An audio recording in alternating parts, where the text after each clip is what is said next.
Hello everybody, welcome to Civ House. I'm Rob, and today we're going to be taking a look at the 1.1.1 update for Civilization 7.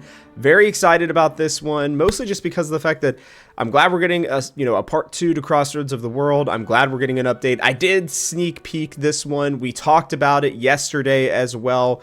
For the most part, they got, I think, pretty much everything that we were expecting. They have the details as well for Simone Bolivar, Bulgaria, and for Nepal. So we'll take a very brief look at those, but we're mostly going to be talking about the actual patch, updates, the notes.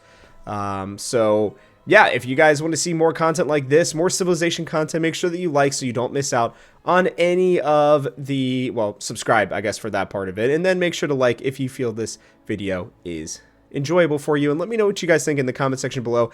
I know I messed up on a couple different things in the video yesterday, so I was trying to figure out how best to say that. So yeah, we're gonna go over this a little bit more again. I'm gonna give you more in-depth thoughts on it, but let's hop into it here. So they pretty much are talking about how it's gonna be more improvements with both free and paid content. Many of the free editions are influenced by community feedback, which is good. They need to make that mostly free. For Nintendo Switch people, you will be getting 1.1.1 at a later date than March 25th. We have no idea when that's going to be. I feel bad for Switch people. They wanted this to be like fully integrated into all systems at the same time, and I think they're realizing that just doing it on PC is easier. So that makes sense to me.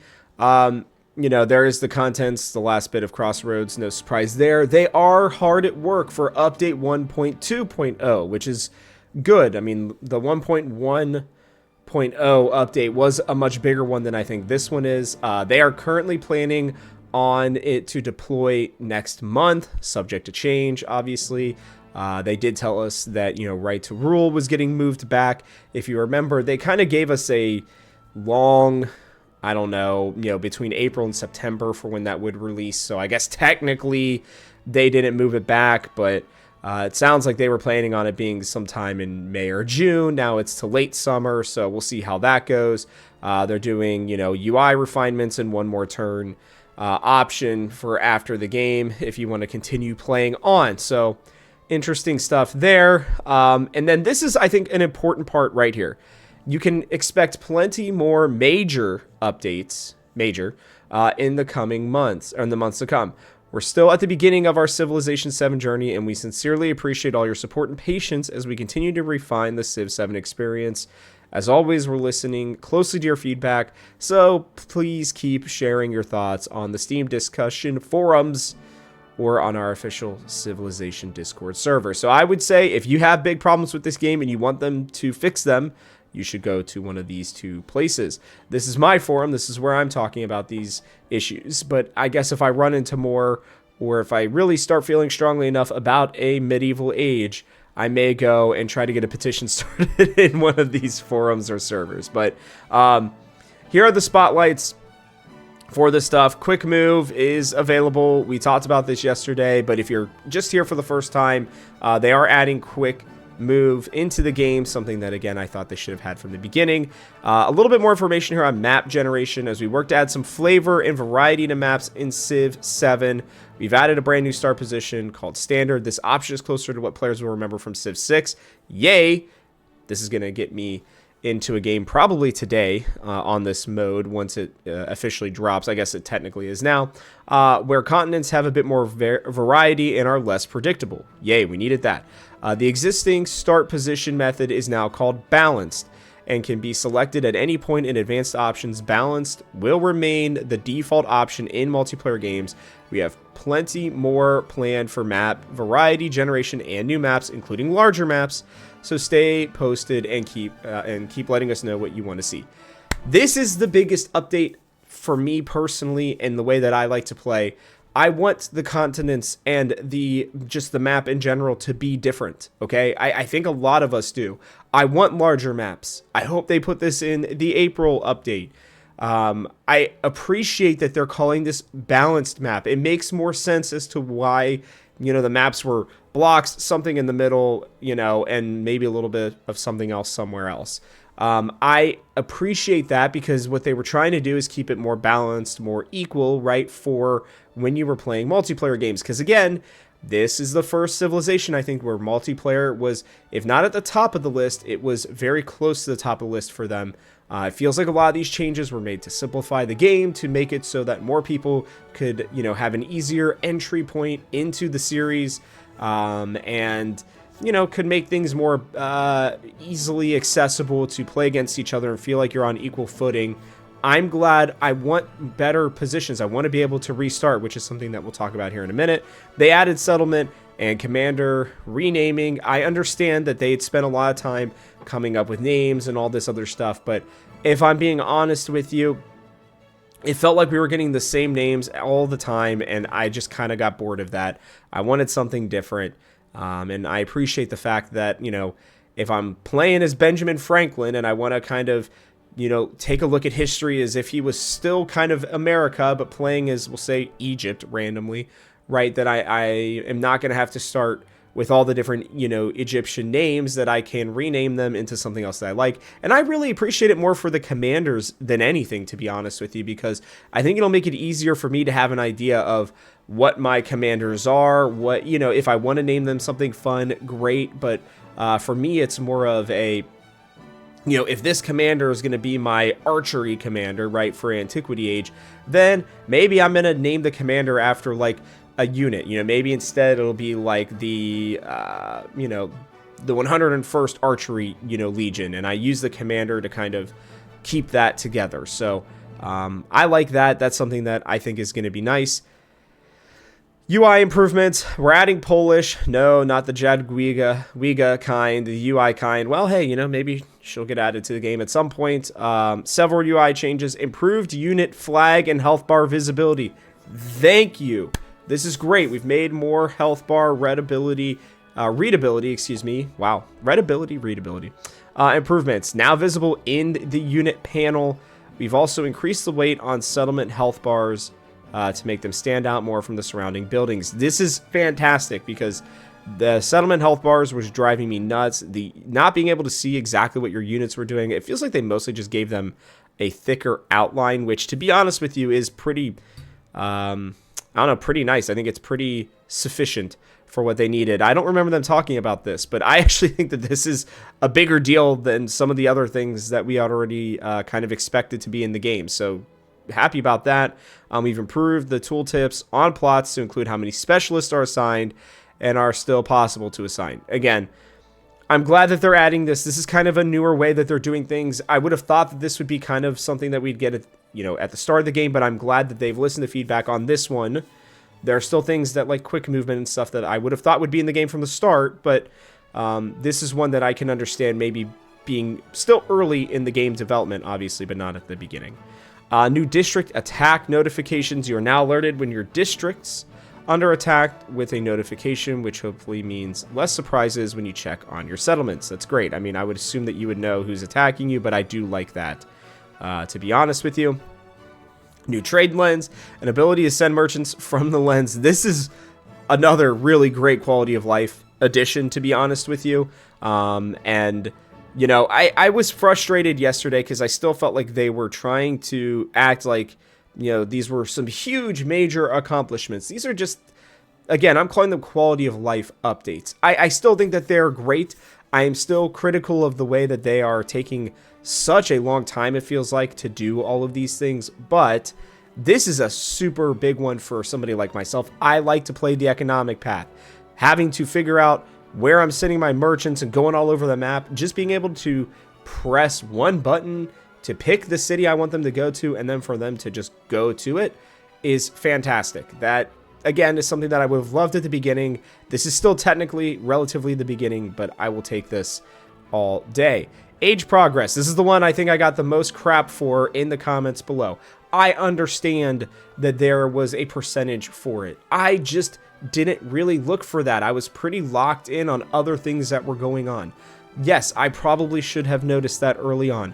But you know what? For somebody like myself, and there are plenty of casual players out there as well, being able to see like the indicators just there without having to mentally just, I understand. I think it was 70, 80, and 90%. That's fine. I get it. I really do. But it is just nice to have those indicators. They obviously added it because other people were having that issue as well. So, if you guys have comments on that, that's great. I'm glad that you guys noticed it. I probably noticed it at some point and forgot, to be honest with you. Either that or I'm just dumb and I just didn't notice it at all. I generally had an idea of when it was happening, to be honest with you. And, I was just more focused on having to survive some of the crises, to be honest with you. I wasn't looking as much at the percentages. So I'm glad that this is added, and I think it's going to be helpful. The restart button. Yay. Re-rollers rejoice. How this was not in the game, as I'll finish that comment, is still crazy to me. I found out that it wasn't in Civ 6 at the beginning, and I had like a memory flood back to me at the very beginning where I was like, oh yeah, I do remember going back to the screen multiple times and be like, why do I have to keep doing this? Why can't I just restart? I did what a lot of people did with Civ 6. I liked it kind of, but I definitely went back to Civ 5 a few times before I came back to Civ 6. Wholeheartedly. Now that I'm creating content for Civ 7, I think I would have probably been one of those people who would have known that this game was going to get better, gone back to 6, and then come back to 7 at some point. I'm just in the thick of it now. I'm enjoying the game a lot more than I thought I would have, to be honest with you. But having this restart button is going to help immensely. I have a buddy, to my second point here, who literally would not have bought this game at all. He still hasn't yet. I think he will soon. If this had not been in there, it may have ruined it for him. He loves to get the perfect spot, the perfect seed, for the map for himself. And so being able to, hit that restart button is going to be great. This is a good note, by the way. Note that the restart button will not be available in certain situations, like when you've already undergone an age transition or during a network multiplayer game. Makes sense, to be honest with you. It's just, when you go through an age transition, you're not going to be able to restart. That seems to make sense to me. These are just the highlights. The full lists of the improvements are in the notes below. Oh, there's more. Oh, I didn't even see this. Oh, this is great. Wow, we have a lot more to go over. Okay. We'll talk about Mount Everest real quick, and then we've got a lot more to get through. I thought that was it. I didn't see this little part down here. Okay. Mount Everest joins, and let's see here. I don't care about that. Mount Everest provides a range of bonuses to any player lucky enough to sell nearby. +2 happiness, +2 influence, and +2 culture, and it reveals all the mountain tiles on your continent when discovered. That's pretty significant. This will be really good for Isabella and Pakakuti, to be honest with you. If you can find Mount Everest as Pakakuti, you're going to be in a pretty great position, especially if you can find it early in the game. So, very nice little addition there. Holy crap. Okay, so we got a bunch of updates. I'm going to go through that in a second. Just as a reminder, we do have Simone Bolivar who's coming out. I've done videos on those already as to kind of what we had seen with this. I believe we will have videos coming out this week that will give you our best civs to play as with Simone Bolivar. At least, one in each age and kind of the transition through the game as Simone Bolivar. We also have Bulgaria. We will have our I believe it's going to be 3 best leaders that we suggest for Bulgaria and for Nepal as well. Just ones that work best with it. So make sure you guys do not miss out on that. But let's get through these crazy long update notes. So modern age pacing and balance, something that they had talked about already. We've made a number of changes to help the modern age last a little bit longer so that players have more space to enjoy all the unique gameplay in that age. Eliminating a player no longer adds age progress in modern, and the amount of age progress added in exploration has been halved so that domination victories are easier to achieve now. Good news. Love that. I misunderstood in the way that they explained kind of the halving of the exploration age was confusing. This makes a lot more sense now. I apologize again in the last video. That's why I said let's wait till we see the patch notes officially before we kind of go into this a little bit more. So I do apologize. I was wrong on that. Or I guess I just misunderstood the way that they had kind of put it out there initially. So these are good changes. I like that. Modern text and civ costs, we know this, have been increased by roughly 25%. more heavily weighted on nodes deeper in the trees. This will be nice, especially for players like myself who like longer games. They've made changes to Railroad Tycoon gameplay. Major costs increase, huge nerfs to Railroad Tycoon, and obviously that portion of the economic victory. So nice changes there. Your military advisor will now warn you if you don't have enough commanders to retain all of your units when an age is ending. Another thing I got crap for, I don't remember seeing them say this at all in it, so I apologize where I may have missed them saying this. Again, obviously I'm not the only one, because they are putting this in the game for a lot of other people. As a military, person in this game, player, I should say, in this game, this is nice. I needed to know this. It's very helpful. Again, I guess that I missed it. I know Connor missed it. I mean, we have combined, I don't know, close to probably 200 hours in the game, and somehow we didn't see this. So I apologize again, but this is good stuff. Map generation has been improved, so players can now choose between 2 star positions. We already knew that. That's great. Leaders and civs. So we got balanced notes for real here. All right, like in terms of buffs, nerfs, let's see what's going to happen here. Ashoka World Conqueror. Devaraja, unique ability, combat bonus changed from +10 against fortified districts during celebrations to +5. Okay, so direct nerf there for World Conqueror Ashoka. That seems good, honestly. I mean, +10 versus fortified districts during celebrations is pretty good. Playing as Confucius now correctly unlocks the, I think, oh gosh, it isn't the king. I can't remember. Somebody pointed this out in the comments, and I'm forgetting exactly how to say it, so I apologize. But in the modern age, yeah, that seems like a change that needed to happen. Lafayette, +1 combat strength per tradition slotted is no longer doubled in distant lands. Okay, that seems fine. +2 culture and happiness per age in settlements doubled in distant lands to +1. Okay. So direct nerfs there for Lafayette and for Ashoka, and then a little bit of a change for Confucius, so that's good. Civs, Buganda. Buganda's Nyanza Civic now applies to full hex buildings, e.g., for example, the Aerodrome. I have not played as Buganda yet, so that's great, I guess. For Carthage, the bonus combat strength for Carthage's Numidian cavalry now only gains +1 unique city resource slotted in the capital. That's probably good. It looked like the Numidian cavalry was getting a little strong. People were getting insane bonuses on that unit, so I'm glad that they're making that change. For Hawaii, a couple changes here. I'm gonna not even try to say this. Tradition changed from +4 culture on food buildings to +4 food on culture buildings. Interesting. That feels like a bit of a nerf, maybe. There are more food buildings, I believe, than culture buildings. I could be wrong, but that is an interesting kind of flip-flop there. The other tradition, +2 culture on marine terrain. Now it's +1 culture on marine terrain. I've played as Hawaii. I kind of liked that culture, so getting that nerf is not exactly great. And then the civic mastery changed from +1 culture on marine terrain in settlements following your religion to +1 happiness on marine terrain in towns following your religion, doubled for cities. So that's a lot of changes to Hawaii. I ultimately would say that that's a buff. I think that's why they had this culture, nerf, I guess I would call it. But I like the +1 happiness. You're really losing a lot of culture, though, in a pretty significant way. So maybe it's not a buff. I don't know. I just think, I don't know, the +1 happiness is good, and getting it doubled for cities is pretty good. So it feels like it stacks better, but it's not necessarily great if you're going full-on culture with Hawaii. I'll put it that way.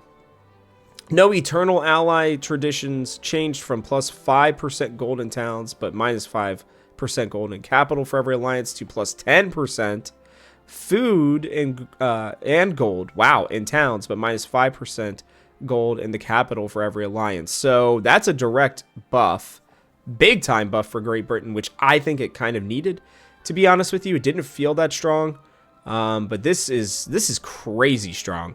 +10% food and gold in towns is going to be really good. Great Britain and Carthage coming in strong here. Too strong for Carthage with a nerf, and then Great Britain's going to be a much better choice for you to pick later in the game. Majapahit, I hope I said that right. Subak tradition changed from +1 culture and production on marine territory or terrain, excuse me, to +1 culture and production on marine terrain in cities. Okay, so your towns get nerfed here. That's unfortunate. Gamlin Civic changed from +4 culture on quarters to +2 culture on quarters. All right, so the nerf, excuse me, the nerf hammer is coming down. This other civic from culture buildings receive a +1 culture with adjacency with coast. Culture buildings receive a +1 happiness. Man, they're really changing culture to happiness. I think that the culture tech or tree was just people were getting through it too quickly. Maybe I don't know. I mean, it definitely felt faster than the tech tree, unless if you were playing a science specific, civ and leader. So this is interesting. I like these changes. Maya, I've heard have gotten a huge nerf. So let's see here. The quarter production gain changed from 15 to 5% of the technology research. Wow, that is a big nerf. Changed from +4 science to +3. That's a pretty nice nerf there.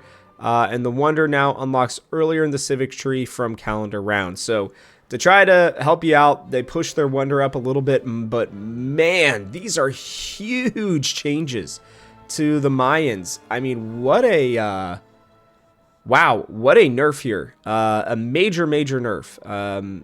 That 15 to 5% I think is going to be pretty interesting to see. And you're losing that one science, which I think isn't terribly big, but this is quite a big change. I will be interested to see if Maya is still going to be at the top of most people's tier list. I think it still has a chance to be, but that is pretty strong, or pretty big in terms of nerfs. Meiji Japan. The unique ability now correctly applies the science bonus when overbuilding. That's good. Now correctly applies, so this is just fixing a little bit. Mississippian tradition of shell-tempered pottery now applies correctly. Okay, again, just changes. Little fixes that people would probably notice. The Bagatur from Mongolia, +5 combat strength for cavalry units to +3 combat strength. This is probably good. Mongolia was really strong during the exploration age. When everybody else is trying to explore, Mongolia is just taking over continents. So at least this gives you a little bit of a better chance should you have them in your game and not be playing as them. Legion unit changed from +2 combat strength for every tradition in the government to +1. That's a bummer. As a Rome player, I'm a little sad about that. The Latinitas, +10% food and gold to +5%. So Rome getting a nerf too. Rome was very strong. I'm a little disappointed by that. Russia, General Mora's tradition, +5 combat strength in the tundra to +3 combat strength for units in tundra. I mean, it made Russia a good defensive civ, but I guess this makes it a little bit more balanced. And then the Hikoi Civic for Songhai no longer grants a bonus to units that are not on a navigable river. Okay, that's fine. Gameplay changes. Here we go. AI improved scouting and settlement behavior. Needed. Big time. We'll have to see the calls for loyalty coming back. I know I was one of them at the very beginning. I kind of wish they still had it in the game. I thought it was a fun way to kind of keep, nations closer together, or for you to, be able to project your power and take over, cities that maybe are a little bit on the outskirts. But this will at least help so that you're not getting, you have 4 cities and then you just have one settlement from an annoying AI neighbor plopped right in the middle. AI commanders will now correctly gain bonus XP based on difficulty, so this is good to know. It's gonna make fighting them very difficult, which it already kind of was on. I play mostly on Immortal. I think I'm gonna be moving up to Deity soon here, but yeah, that is gonna be a pretty significant bonus to say the least.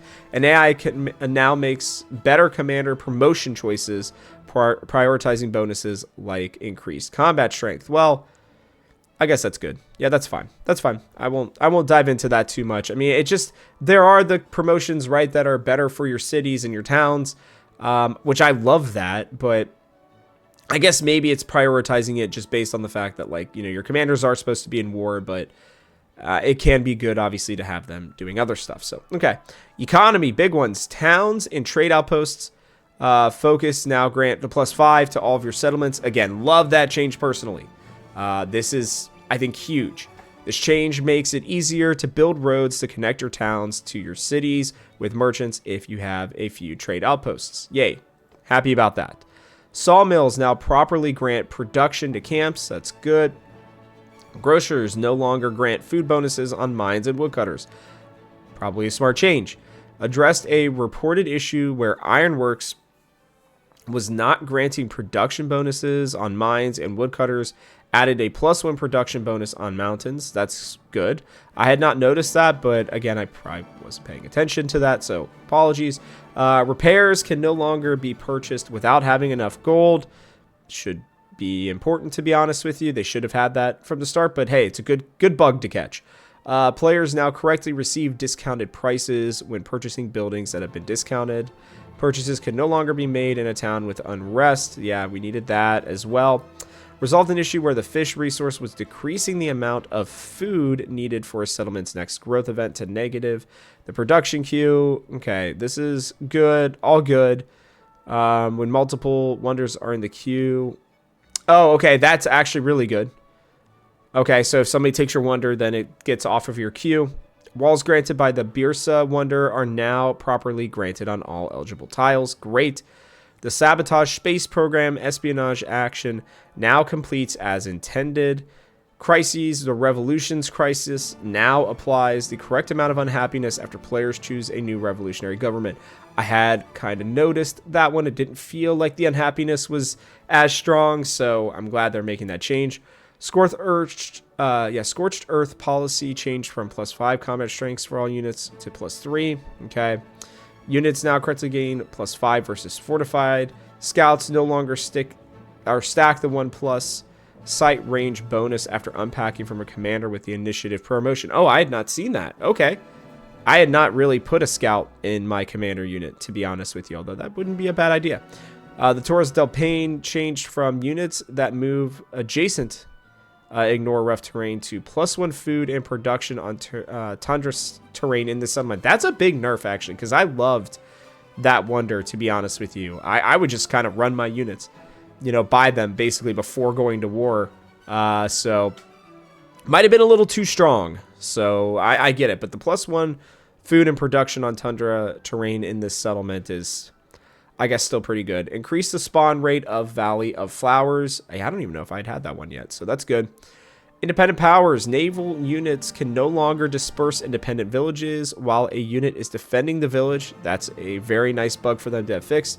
Emporium and Monastery unique improvements. Now stack yields correctly. That's great. Civilopedia added and updated several entries. Very needed if we're going to have to use it as often as we do. Resolved a reported issue that could occur when exiting to the main menu too quickly while creating a new game. Okay. Whew. So much more still here for the UI and narrative and miscellaneous. So we're working our way through this, guys. Hang with me here. Notifications. They added the district under attack. We know that. Players are correctly notified when a pact commander was attacked. That's good. Notifications now properly play their animations at the start of a new turn. That is nice. The animations and stuff like that really help, at least for people like me. Increase the speed at which the notifications appear during gameplay. That's fine with me. Added additional watchout advisor notifications to help with making treasure fleets. New watchouts will appear when you're missing shipbuilding tech or a fishing key. Okay, good. Needed that because I know a lot of people have been having issues with treasure fleets, including myself, so I'm glad that these are being added. Text changes resolved various issues. Several instances of missing text have been addressed. We even noticed one, or people, not me, you guys all noticed something that they had done incorrectly in the text when showing stuff on the live stream yesterday. It's just funny because it's a simple mistake and it happens, but it was just funny that it happened, I think, multiple times in one screen. Alignment and spacing. This is all great stuff. We don't need to go through that too much.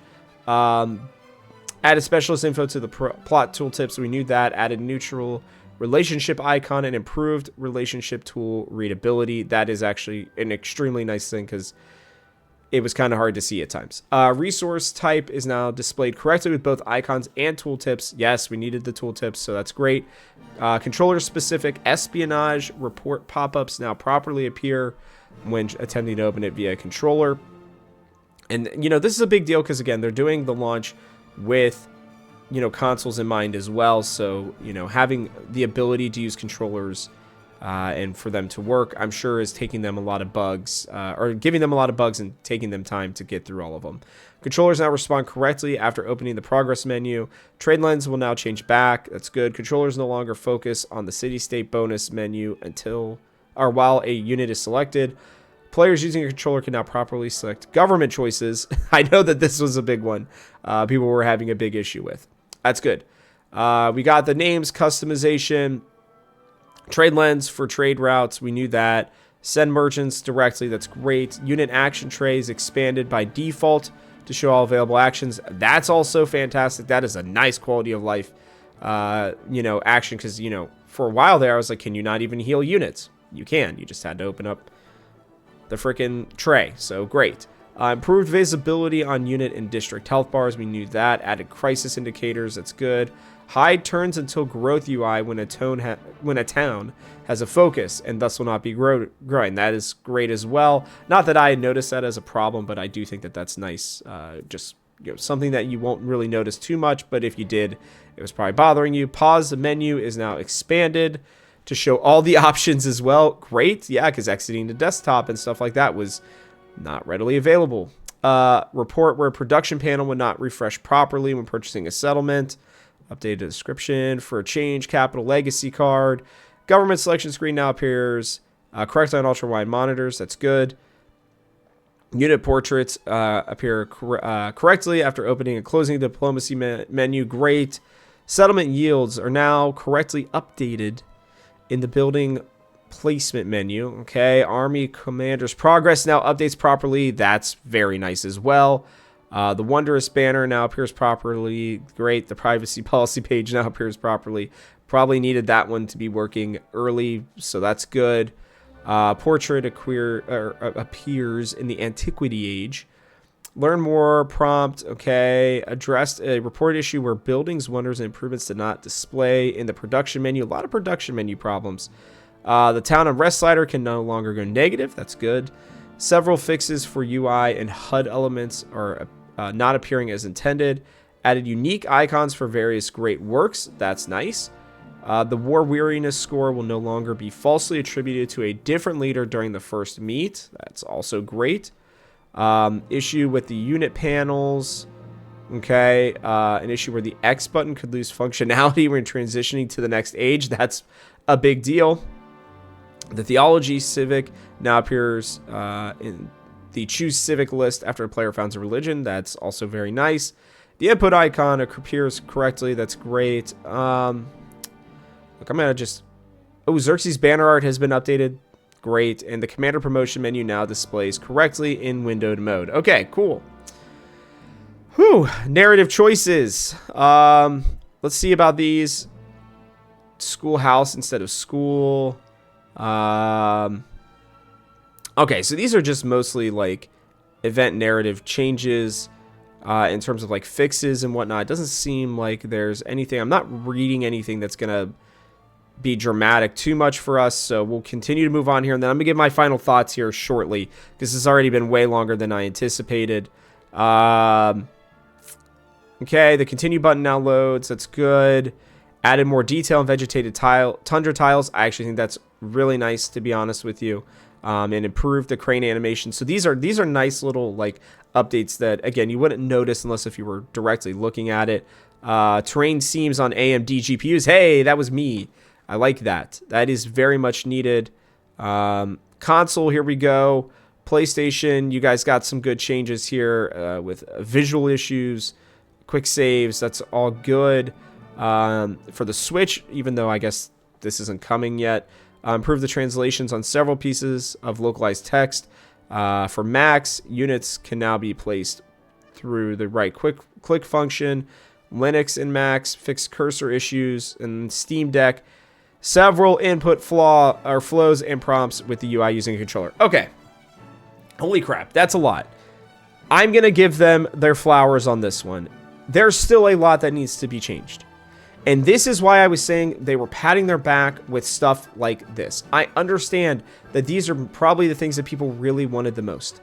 But in that video, they should have, I think, recognized that people like myself, we would want to see like nerfs and buffs. Like who's getting nerfed, who's getting buff, what are the changes? Like seeing that Maya, who has just been absolutely rolling over the Antiquity Age for most people, is finally getting a nerf. That would have been cool to see. Seeing, like, why was it not highlighted? Something that I think is very a big deal, specifically the settlement behaviors for AI and commander promotion choices. These are really big things that I think that they should have focused on. And it's like, you know, I know again that they're trying to do this for maybe casual players or maybe just things that they think the community really wants. And I know that a lot of the community is not just me, right? So these are my personal opinions on some of this. But that being said, you know, the map generation stuff I think is great. The renaming is fine, but again, should have been in there at the beginning. But the UI improvements, the buffs and the nerfs, the map stuff, the restart button, like these are great additions. They still have a long way to go. I think really age transitions, I think, needs to be looked at in a very significant way. But because that is such a big change, I'm sure it's hard for them to just put it in a patch note like this. I imagine that in a major update or in a major addition to the game with a DLC at some point, maybe with Right to Rule, maybe that's why it's getting pushed back, I imagine that we will get some of the more, I think, game-defining changes that I'm hoping for, right? Like, I don't think...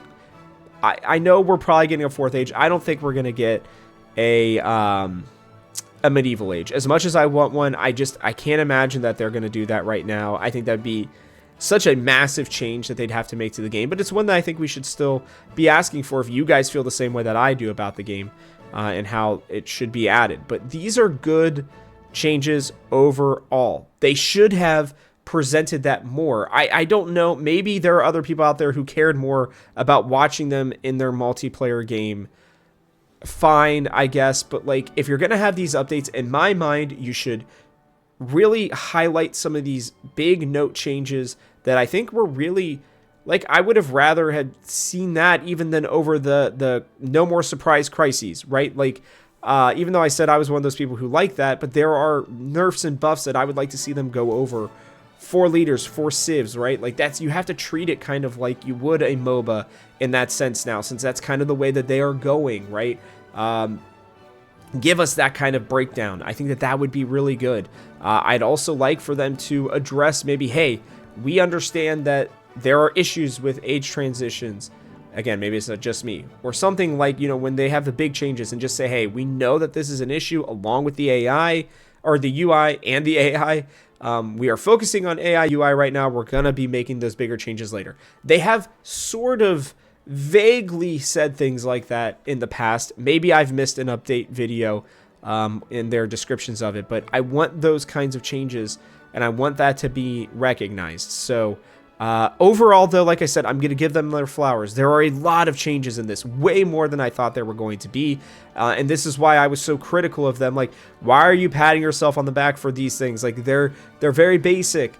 This is the in-depth stuff that I wanted, and I just kind of wish that they would have just dropped it at the same time. I don't understand why they decided to do, you know, just these couple big changes and then, hey, we'll see the rest of the notes later. For people like myself who are wanting these changes, I think that these are the kinds of things that we wanted to see a little bit more. So I don't know, let me know what you guys think in the comment section below. As always, I appreciate it. I apologize for the long video. This is much deeper notes than I had anticipated, and I did think it was important to go through most of them and kind of just give you guys my thoughts on them, and, you know, let me know what you guys think. But I love the changes for the most part, and I think that they're starting to head into a better direction. We still have a long way to go, but this is a nice change, and I'm excited to see what they're going to do in the April update. So yeah, that'll wrap it up for us on this one. So from our house to yours, thanks for watching, and I hope you'll join us for one more turn.